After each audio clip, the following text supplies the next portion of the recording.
እንዳዋቂ ሆነን ስናስበው አካባቢያችንን፣ ትምህርታችንንና ልምዶቻችንን ሳንጨምር ለአመለካከታችን ማንን ተጠያቂ ልናደርግ እንችላለን? ራሳችንን ካልሆነ በስተቀር ማንንም ተጠያቂ ልናደርግ አንችልም። ሁላችንም ለድርጊታችን የተጠያቂነት ስሜት ሊያድርብን ይገባል። አንዳንድ ሰዎች ከራሳቸው ውጭ እያንዳንዱን ሰውና እያንዳንዱን ሁኔታ ተወቃሽ ያደርጋሉ። ነገር ግን ተጠያቂዎቹ ራሳቸው ናቸው። በየቀኑ ጠዋት ላይ የአመለካከታችንን አቅጣጫ ማስተካከል መቻሉ የኛ ዕጣ ፋንታ ነው። በዛሬው የመጽሐፍ ቅምሻችን ከዚህ መጽሐፍ ስኬታማ የአመለካከት ለውጥን ለማድረግ የሚያስችሉ 8 ደረጃዎችን አንድ በአንድ እናያለን። ይህም ጨለምተኛ አመለካከት ያላቸው ሰዎች ብዙውን ጊዜ ተጠያቂ የሚያደርጉት ጠቅላላውን ዓለም ነው። ወላጆቻቸውን፣ መምህራቸውን፣ ጓደኞቻቸውን፣ አለቆቻቸውን ብሎም የትዳር ጓደኞቻቸውን በሙሉ ይወቅሳሉ። ከተቻለም ሌሎችን፣ መንግስታትን፣ የሀገሪቱን ኢኮኖሚ የውድቀታቸው ምክንያት አድርገው ከማቅረብ ወደ ኋላ አይመለሱም። እኛ ግን ከዛሬው መጽሐፍ ራሳችንን ከትላንት ልማድ እንዴት ማላቀቅ እንደምንችል ቁልፍ ነጥቦችን እናነሳለን። የእግራችንን ትቢያ አራግፈን ከዓላማ የለሽ ወደ ዓላማ መር የጉዞ መስመር መመለስ አለብን። ህልማችንን ማለትም እቅዳችንን አደራጅተን ወደፊት መጓዛችንን እንዴት መቀጠል እንደምንችል አንድ በአንድ በእነዚህ 8ቱ ደረጃዎች እንፈትሻለን። ስለ እውነት፣ ታማኝነትና መሰል ነገሮች ማሰብ አመለካከታችንን ወደ በጎና አዎንታዊ ሁኔታ ሊቀይረው እንዴት እንደሚችል በግልጽ እናያለን። ይህ ጠቃሚ ቪዲዮ ለብዙዎች ተደራሽ መሆን እንዲችል ይህንን ቪዲዮ ላይክ በማድረግ እንጀምር። የአመለካከት ለውጥ ለማምጣት የሚረዱ 8 ደረጃዎች። እነዚህ 8ቱ ደረጃዎች ስኬታማ አመለካከትን እንዴት ከዜሮ መገንባት እንደምትችል የሚያሳዩ ናቸው።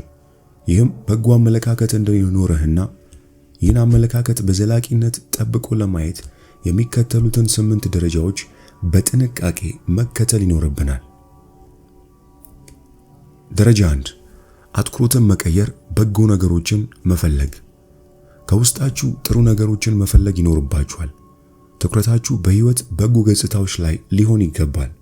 በአንድ ሰው ላይ ወይም በሆነ ሁኔታ ላይ ስህተቶችን ለመንቀስ ከመጣደፍ ይልቅ በጎውን ገጽታ ለመመልከት ሞክሩ።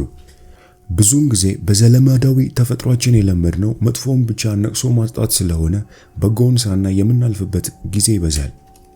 ከሰዎች ስህተትን የምትፈልጉ ከሆነ የትየለሌ ስህተቶችን ልታገኙ ትችላላችሁ። ግን እኮ ግባችሁ ወርቁን ማግኘት እንጂ የአፈር ክምሩን ማግኘት አይደለም።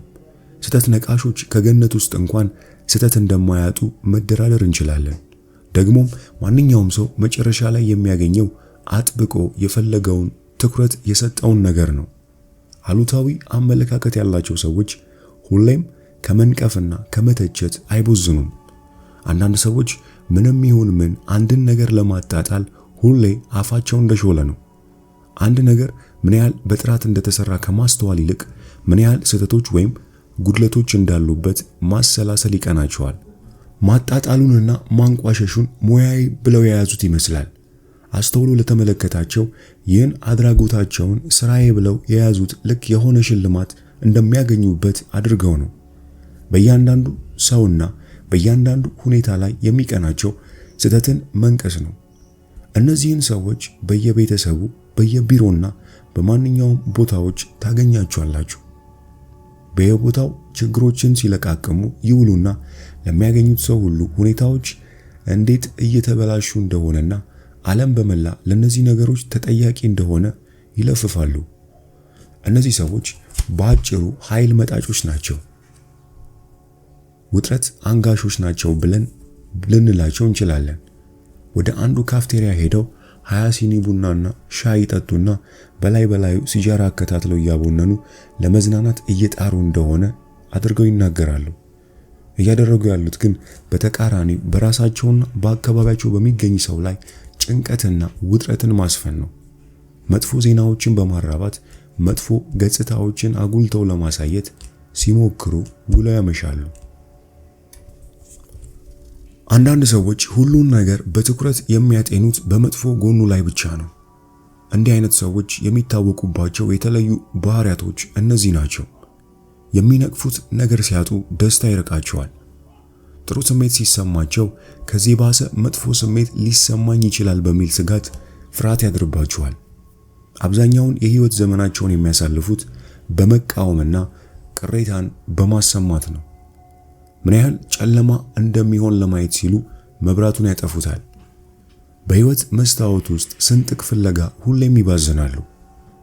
ብዙ ሰዎች አልጋቸው ላይ መሞታቸውን ሲሰሙ በፍርሃት አልጋ ላይ መተኛትን ያቆማሉ። ነገ እንታመም ይሆናል የሚል ከፍተኛ ስጋት ስለሚሰማቸው በዛሬው ጤንነታቸው ፍጹም ደስተኞች አይሆኑም። እጅግ መጥፎ መጻኢ ነገሮች ይከሰታሉ ብለው ከማሰባቸውም በላይ የሁሉም ጥሩ ነገሮች ጅምር መጥፎ አጨራረስ ይኖረዋል የሚል የተንጋደደ አመለካከት አላቸው። ቦምቦሊኖ እንኳን ብትሰጧቸው የሚታያቸው ቀዳዳው ነው። ፀሐይዋ የምትወጣው ጥላ ለመፍጠር እንጂ ጨለማን ለመግፈፍ እንደሆነ አድርገው አያስቡም። ባገኙት ነገር ከመደሰት ይልቅ ያጡት ነገር ሲያብከነክናቸው ይታያል። ጠንክሮ መስራት ማንንም እንደማይጎዳ ቢያውቁም ለምን የ40 ቀን እድሌን አልጠብቅም በሚል እሳቤ ጥረት ሲያደርጉ አይስተዋልም። ስለዚህ አንተ አስታውስ፣ በጎ ነገሮችን መመልከት ማለት ስህተቶችን መናቅና ቸል ማለት ግን አይደለም። ደረጃ 2 አሁኑኑ ተግባራዊ የማድረግ ልምድን ማዳበር። እስከ ጨረቃ ውልደት ድረስ ይተኛል። ቀን በፀሐይ ሙቀት ሲዝናና ይውላል። ኑሮውን በሙሉ ነገ እሰራዋለሁ ሲል ያሳልፈዋል። ምንም ነገር ሳይሰራም ይሞታል። አብዛኛው ሰው እንደዚህ ነው። ሁላችንም ብንሆን አንድን ነገር ላለመስራት ስንፈልግ ሌላ ጊዜ እንሰራዋለን ብለን የማዘግየት ልማድ አለን። ቢያንስ እኔ እንዲህ አይነቱ ልምድ እንዳለኝና ብዙ ጊዜ በኋላ ላይ እንደምጸጸት አውቃለሁ። ነገሮችን ማዘግየት መጥፎ ወደ ሆኑ አስተሳሰቦች ይመራናል። ነገሮችን ማዘግየቱ ከመስራቱ የባሰ ውስብስብ ስሜት ውስጥ ይከተናል። የተጠናቀቀ ስራ እርካታና ኃይልን የሚያጎናጽፍ ሲሆን ያልተጠናቀቀ ስራ ግን ኃይልን ይመጣል፣ እርካታንም ያሳጣል። በጎ አመለካከትን ለማዳበር ፍላጎት ካለን እቅዶቻችን መጠናቀቅ በሚገባቸው በተገቢው ጊዜ እያጠናቀቅን ህይወትን ዛሬም ብቻ እንደምንኖራት አድርገን እንኑራት። እንበልና ትልቅ ልጅ ስሆን ይህንንና ያንን አደርጋለሁ ብሎ በህፃንነቱ እቅድ ያወጣ አንድ ሰውዬ ትልቅ ልጅ ሲሆን ደስተኝነት የሚሰማው የኮሌጅ ትምህርቱን ሲያጠናቀቅ እንደሆነ ተናገረ። የኮሌጅ ትምህርቱን እንዳጠናቀቀ ደግሞ የመጀመሪያውን ስራ እስካገኝ ድረስ ደስታ እንደማይሰማው ሲናገር ተደመጠ። ስራ በያዘበት ቅጽበት ትዳር ካልያዘ በቀር እንዴት ደስተኛ እንደሚሆን እንቆቅልሽ እንደሆነበት አወጋ። ትዳር እንደያዘ ደግሞ ልጆች ትምህርታቸውን ሲጨርሱ ከማየት የበለጠ ደስታ እንደማይኖረው መናገሩን ሰዎች ሰሙ። ልጆቹ ትምህርታቸውን ሲያጠናቅቁ ደስታ የሚያገኘው ጡረታ በወጣበት ቀን እንደሚሆን ተነበየ። ጡረታ የወጣ ጊዜ ደግሞ ምን ይታየው ይሆን?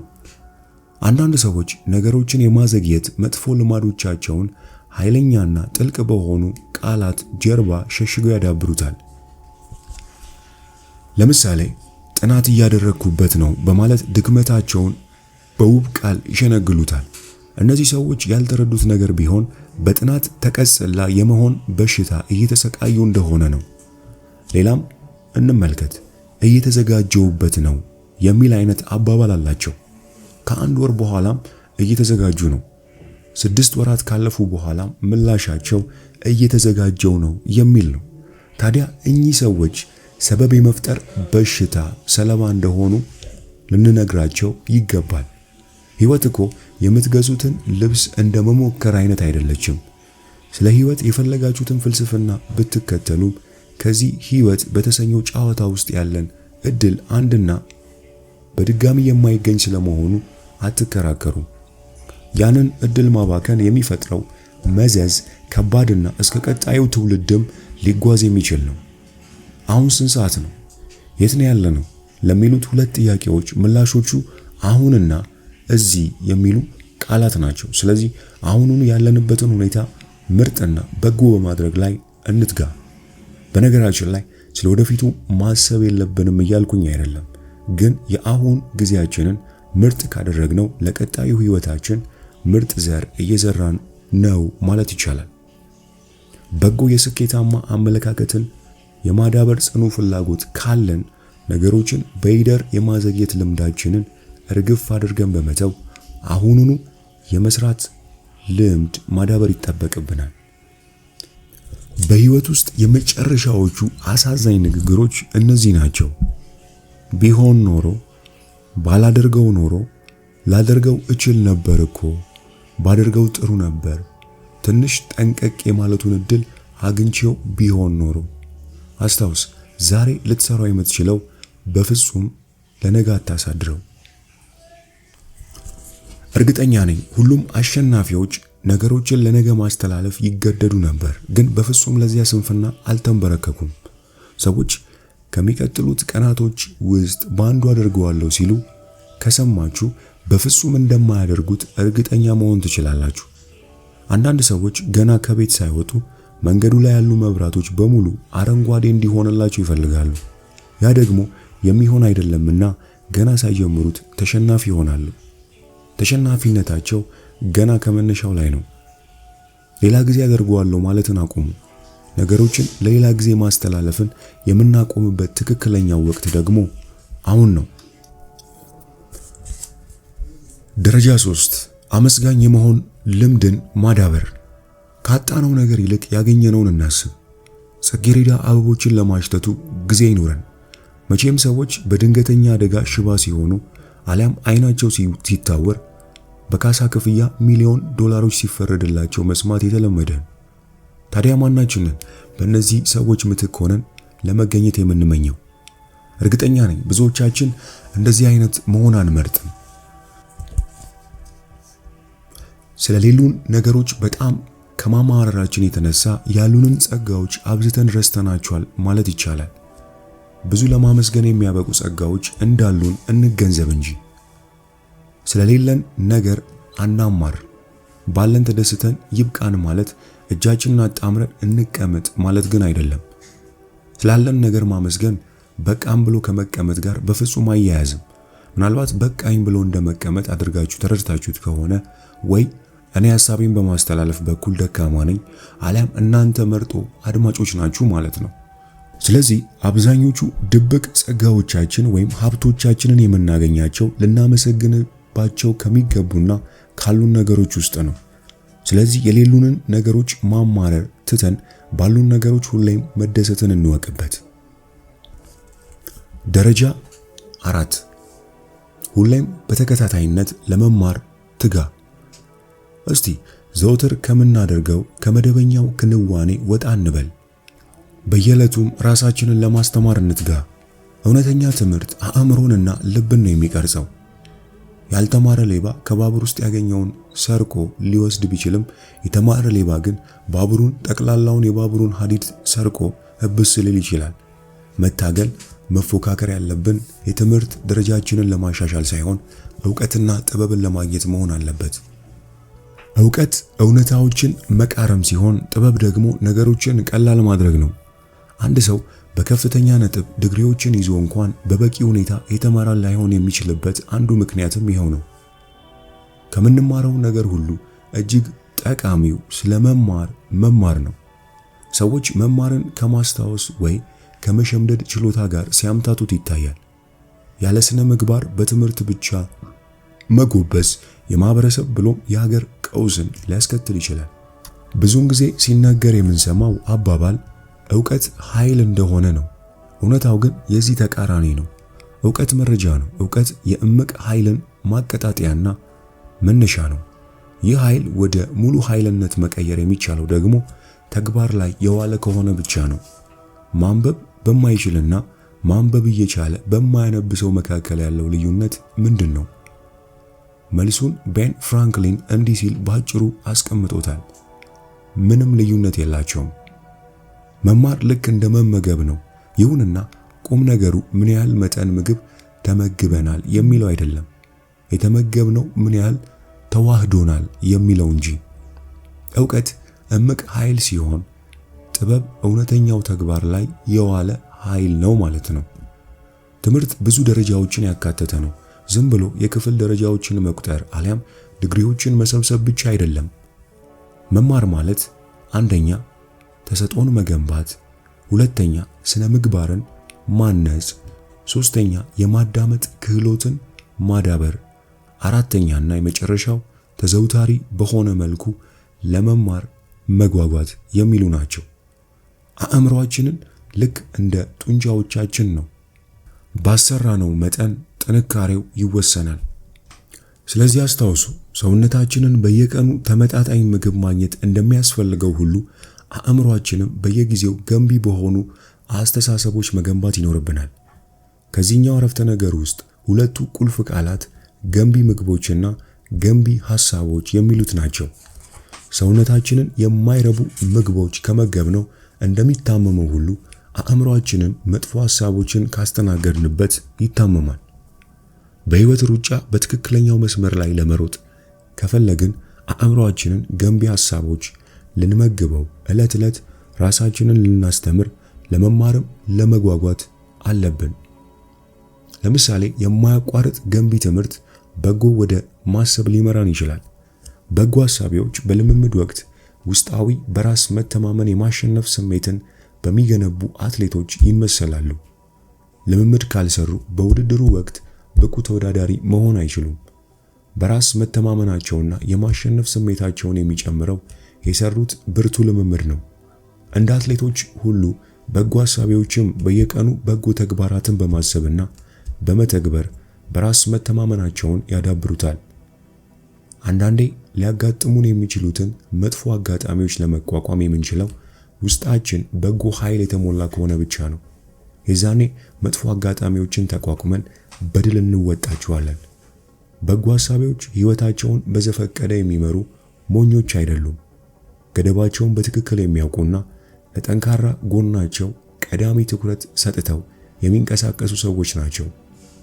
ተሸናፊዎች ግን የሚያውቁት ጥንካሬዎቻቸውን ሲሆን አትኩሮት ሰጥተው የሚንቀሳቀሱትም ደካማ ጎናቸው ላይ ነው። ደረጃ 5 ለራስ ከፍተኛ ግምት የመስጠት ልምድ ማጎልበት። ለራስ ከፍ ያለ ግምት መስጠት ማለት ምን ማለት ነው? ለራስ ከፍ ያለ ግምት መስጠት ስለ ራሳችን የሚኖረንን ስሜት ይገልጸዋል። ስለ ራሳችን ጥሩ ስሜት ሲሰማን ብቃታችን ከመሻሻሉም በላይ በቤተሰብ አካባቢ የሚኖረን መልካም ግንኙነት ይዳብራል። ዓለማችንም እያማረች ትሄዳለች። ታዲያ የዚህ ምክንያቱ ምንድነው? አብይ ምክንያቱ በስሜታችንና በጠባያችን መሃል ቀጥተኛ ግንኙነት መኖሩ ነው። ለራስ ከፍ ያለ ግምት መስጠትንና ራስን በበጎ መልኩ መመልከትን እንዴት ልናዳብር እንችላለን? ለራስ ከፍ ያለ ግምት ሰጥቶ ራስን በበጎ መልኩ መመልከት ለማዳበር ብቸኛው መንገድ ውለታን በምንም አይነት ሊመልሱልን ለማይችሉ ሰዎች ውለታን መዋል ነው። ዓለማችን ሁለት አይነት ሰዎችን በውስጧ ይዛለች። እነዚህንም ሁለት ሰዎች ታስተናግዳለች። እነኚህም ሰዎች ሰጪዎችና ተቀባዮች በመባል ይታወቃሉ። ተቀባዮች ጥሩ ምግብ ሲመገቡ ለሆዳቸው ሲያድሩ፣ ሰጪዎች በተቃራኒው ጥሩ እንቅልፍ ይተኛሉ፣ የህሊና ሰላም አላቸው። ሰጪዎች ራሳቸውን በበጎ መልኩ በመመልከትና ለራሳቸው ከበሬታ በመስጠት የተዋጣላቸው ሲሆን ይህም የተዋጣላት ስብዕና ባለቤት ከመሆን አልፈው ህብረተሰቡን ያገለግላሉ።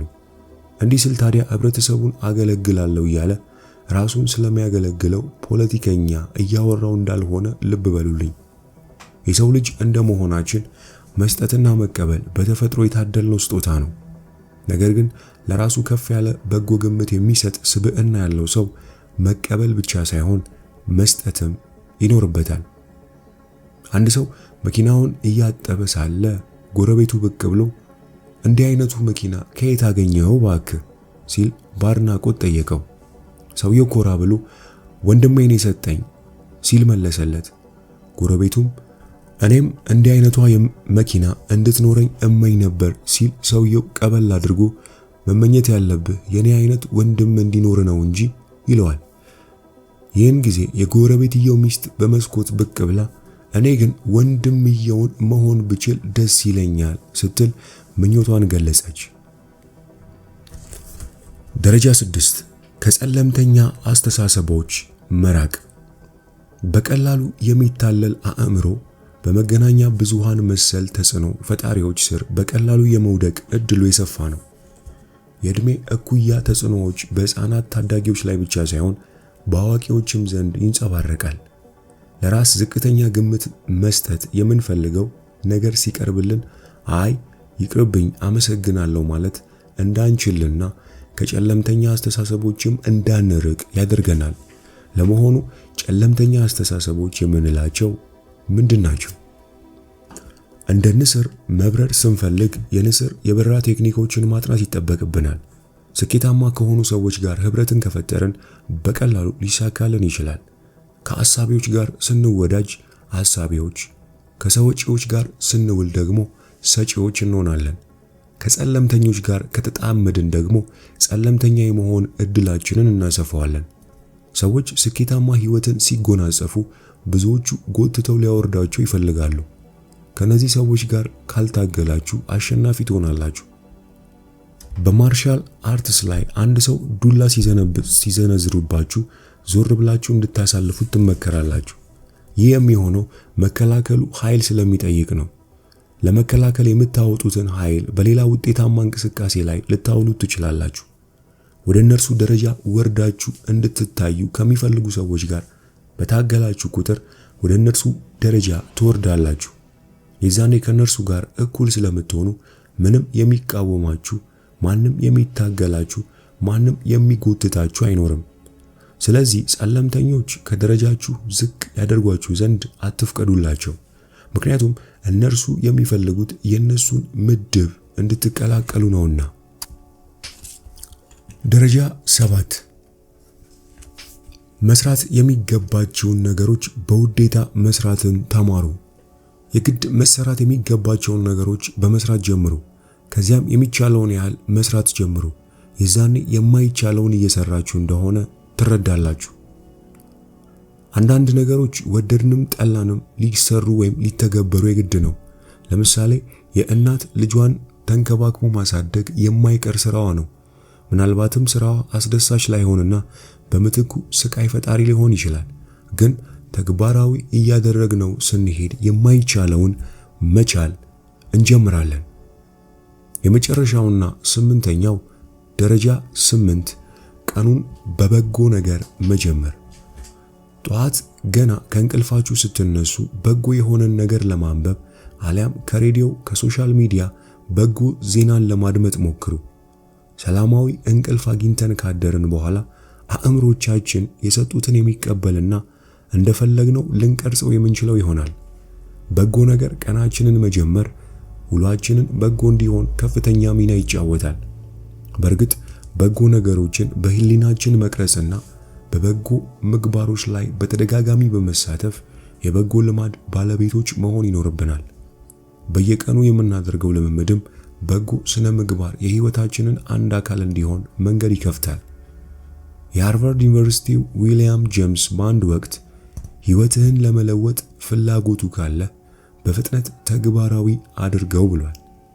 ከላይ የተጠቀሱትን 8 ደረጃዎች በጥንቃቄ ከተገበራችሁ እመኑኝ አሸናፊዎች ትሆናላችሁ። እስከዚህ ቪዲዮ መጨረሻ አብራችሁኝ ስለነበራችሁ ምስጋናዬ ከልብ ነው።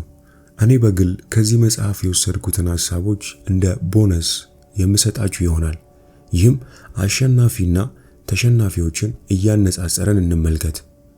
አሸናፊዎች የመፍትሄ አካል ሲሆኑ ተሸናፊዎች የችግሩ አካል ናቸው። አሸናፊ ሁሌ በእቅዱ ሲንቀሳቀስ፣ ተሸናፊ ዝም ብሎ ሰበብን ይደረድራል። አሸናፊ ልሰራው እችላለሁ ሲል፣ ተሸናፊ እኔን የሚመለከት ሥራ አይደለም ይላል።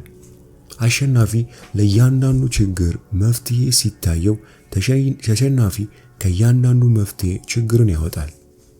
አሸናፊ ሊከብድ ይችላል ግን ይሰራል ሲል፣ ተሸናፊ ይሰራል ግን በጣም ይከብዳል ይላል። አሸናፊ ሲሳሳት ይቅርታ ተሳስቼ ነው ሲል፣ ተሸናፊ የኔ ጥፋት አይደለም ሲል ያፈገፍጋል። አሸናፊ በቁርጠኝነት ሲነሳ፣ ተሸናፊ ቃል ሲገባ ይኖራል። አሸናፊዎች ህልሞች ሲኖሯቸው፣ ተሸናፊዎች ያላቸው ሀፍረቶች ብቻ ነው። አሸናፊዎች የሆነ ነገር ማድረግ አለብኝ ሲሉ፣ ተሸናፊዎች የሆነ ነገር መደረግ አለበት ይላሉ። አሸናፊዎች የቡድኑ አካል ሲሆኑ፣ ተሸናፊዎች ከቡድኑ ይሸሻሉ።